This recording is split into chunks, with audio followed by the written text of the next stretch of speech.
man can have a really happy and enjoyable life and totally ignore God. Scandinavian countries have proved that. They are so hard and they are so focused on material things and what they think is happiness, to have success in life.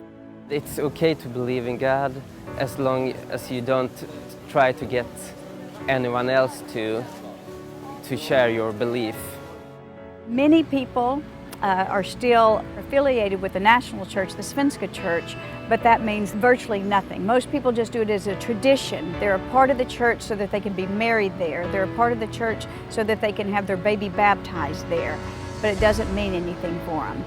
When asked, do you believe in God? They said, no, I don't have anything to do with that. We don't believe in Jesus or God or any of those things. We just think the church kind of does good things. You know, it's almost like you block out God because God is for weak people.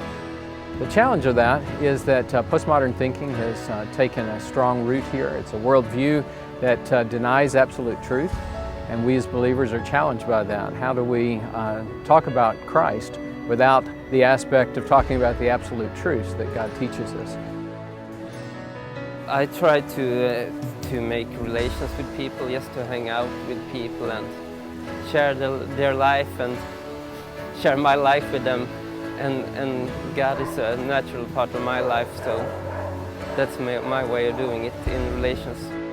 Their story, our story, and God's story, and how does that overlay? How can we show them where God is interacting with them? How can we ask them questions to say, you know, that's not just coincidence. God genuinely has a plan for your life. He desires to interact with you and for you to acknowledge that and to be able to realize that and look for guidance from Him. And we can then take their hand and usher them towards that truth. We tell people we know we would love to be the person that you talk to that brings you into that first conversation you've had about God, maybe in your whole life, maybe in 20 years.